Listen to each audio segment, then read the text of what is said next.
नमस्कार दोस्तों। इस कहानी की सभी पात्र और घटनाएं काल्पनिक है। इसका वास्तविक जीवन से कोई तात्पर्य नहीं है। इस कहानी से मेरा किसी धर्म जाति समुदाय को ठेस पहुंचाने का उद्देश्य बिल्कुल भी नहीं है। बेहोशी में पिता ने अपनी एकलौती बेटी की शादी करवा दी ड्राइवर से, लेकिन क्यों? मेरा नाम प्रियंका है। मेरे पिता ने मेरे साथ जो किया कोई सोच भी नहीं सकता। मैं अपने पिता की इकलौती बेटी हूँ। हम बहुत ही रईस परिवार से हैं। हमारी एक कंपनी है, पैसों की कोई कमी नहीं है। बचपन से ही मुझे ऐशो आराम की आदत है। नौकर चाकर गाड़ियाँ मेरे चारों तरफ रहती थी। मेरी ज़िंदगी में बहुत अच्छे से जी रही थी, लेकिन उसे एक दिन ने मेरी ज़िंदगी बदल दी। हमारे यहाँ कुछ ही दिनों से एक नया ड्राइवर आया था। वो ड्राइवर जवान था, लेकिन वो मुझे पसंद नहीं था। वो ज़्यादा सवाल पूछता था। कहाँ जा रहे हो? क्यों जाना है? इतना तो मेरे पापा मुझसे नहीं पूछते थे। एक दिन जब उस ड्राइवर ने हद ही कर दी तो मैंने उसे एक तमाचा मार दिया और उसे नौकरी से निकाल दिया। मेरे पापा को यह बताना ज़रूरी नहीं समझा, क्योंकि हमारे यहाँ ड्राइवर की कमी नहीं थी। लेकिन मुझे नहीं पता था कि मेरे साथ ये होने वाला है। एक दिन सुबह जब मैं उठी तो मेरे कमरे में वो ड्राइवर था। वो ड्राइवर मेरे कमरे में इतनी सिक्योरिटी के बीच कैसे आ गया, मुझे पता नहीं था। शायद मैंने उसे मारा था। इस बात का बदला उसे लेना था। मैंने कहा कि तुम यहाँ क्या कर रहे हो? वो बोला कि मैं तुम्हारा पति हूँ। कल रात को तुम्हारे पिता ने मेरी शादी तुमसे करवा दी है। मैंने कहा कि तुम पागल हो? मेरे पिता तुमसे शादी करवाएंगे और शादी हो गई। मुझे पता भी नहीं चला। फिर उसने कहा कि मुझे पता था तुम बात नहीं मानोगी, इसलिए मैं तुम्हें तस्वीर दिखाता हूँ। उसने अपने मोबाइल में हमारी शादी की तस्वीर दिखाई तो सच बोल रहा था। मैं उसके साथ मंडप में बैठी थी। मुझे होश नहीं था और मेरे पिता भी मेरा कन्यादान करते उस तस्वीर में थे। मुझे उस तस्वीर को देखकर भरोसा नहीं हुआ कि मेरे पिता हो मुझे इतना प्यार करते थे। वो मेरी शादी बेहोशी में मेरी मर्जी के बिना एक ड्राइवर से करवा सकते हैं।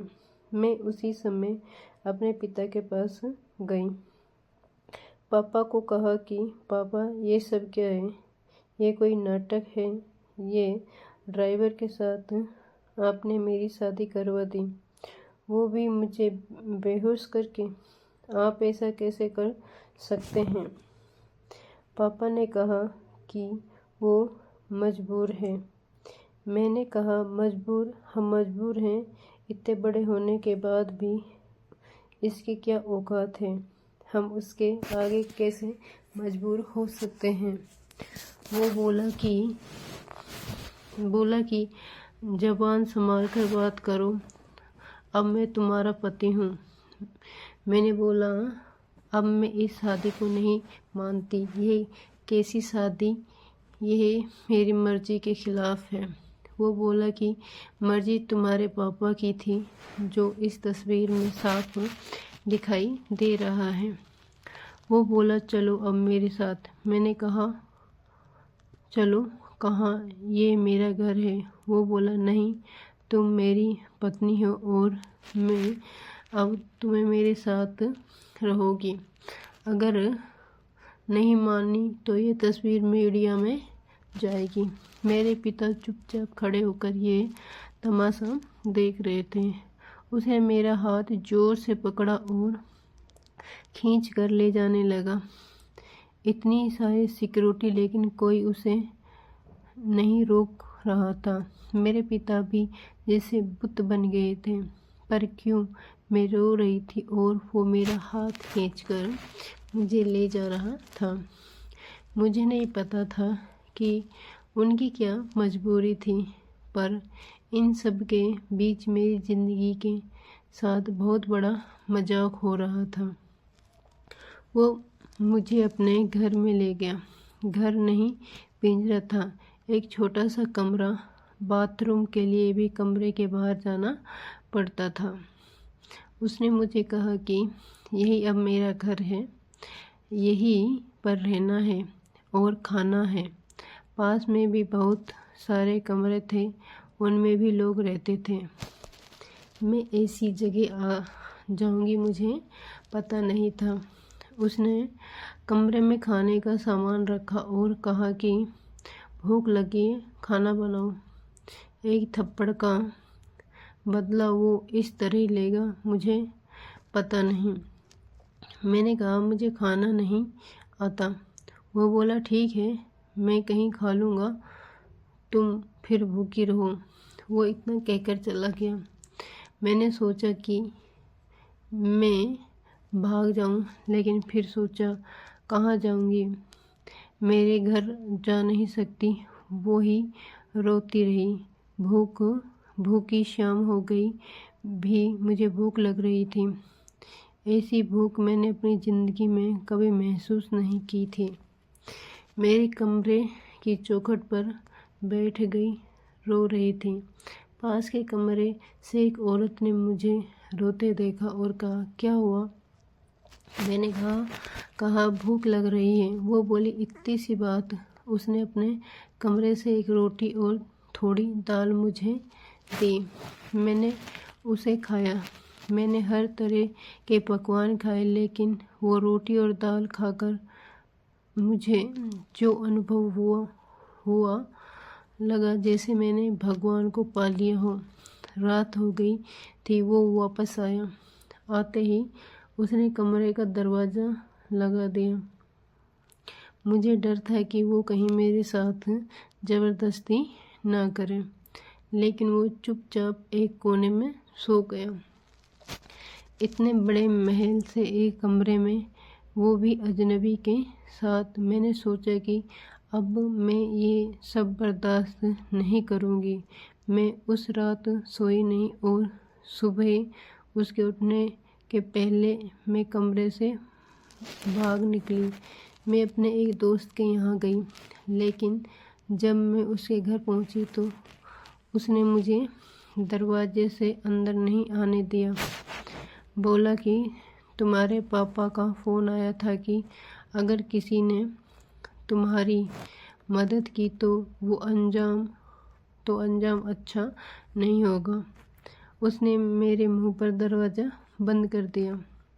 मैंने सोचा कि वापस उस कमरे में नहीं जाऊंगी, लेकिन कुछ ही घंटों में मैं समझ गई कि मेरे लिए अभी उससे ज़्यादा सुरक्षित कोई जगह नहीं है। इसलिए मैं वापस वहीं लौट आई। मुझे वापस देखकर वो बोला क्यों आ गई, तुम्हें मुझसे कोई बचा नहीं सकता। मैंने अपने आप को इतना मजबूर पहले कभी महसूस नहीं किया। मैं इसी तरह से वहाँ अपना जीवन काट रही थी। मुझे वहाँ रहते अब 10 दिन हो गए थे। खाना मैं बना नहीं पाती थी, जैसा भी बनता मैं खाती थी। फिर एक दिन मैं चक्कर खाकर गिर गई और जब मुझे होश आया तो मैं अपने पिता के घर में थी। सामने मेरे पापा थे। उन्हें देखकर ही मुझे गुस्सा आ गया। मैंने कहा आप मुझे यहाँ क्यों ले आए, मुझे वहीं मरने क्यों नहीं दिया। उस कमरे में वो ड्राइवर भी था। पापा बोले बेटा मैंने तुझे कितना समझाया, लेकिन तू नहीं मानी तो आखिरकार मुझे ये तरीका अपनाना पड़ा। तुम जिस माहौल में रहकर 10 दिन में परेशान हो गई हो, उस जगह से उठकर मैंने ये सब बनाया है। तुम्हें ये सब ऐसे ही मिल गया तो तुम्हें इसकी कोई कदर नहीं रहेगी। तुम शराब के नशे में रहती हो। हमारे घर जो काम करते हैं तुम उन्हें इंसान ही नहीं समझती हो। जितने लोगों को तुमने मुझसे छाप कर नौकरी से निकाल दिया, तुम्हें पता है नौकरी क्या होती है, कैसे परिवार चलता है। शायद तुम इन 10 दिनों में कुछ सीख पाई होगी। यह ड्राइवर नहीं, अरुण है, मेरे दोस्त और बिजनेसमैन रमन का लड़का। ये तुमसे शादी करना चाहता था। मैंने ही इसे कहा था कि तुम पहले उसे जान लो। तुम्हें उसने फॉलो किया तो वो समझ गया कि तुम गलत रास्ते पर हो। इसलिए हम दोनों ने मिलकर यह नाटक किया ताकि तुम्हारी आंखें खुल सकें। जिस रात तुम्हारी शादी करवाई थी उसी रात भी तुम नशे में घर आई थी। पैसे और ज़िंदगी की कदर करो। सबके नसीब में ये नहीं होता है। ये सब मेरे लिए था, मुझे सिखाने के लिए। और सच में इन सब में मेरी आंखें खुल गई। मैं एक नई इंसान बन गई। अरुण ने भी मेरा फ़ायदा उठाने की कोशिश नहीं की। मुझे पता चल गया था कि वो मुझसे कितना प्यार करता है। पिता की यह सीख मुझे एक नया इंसान बना गई। अगर दोस्तों कहानी पसंद आई हो तो लाइक शेयर सब्सक्राइब ज़रूर करें।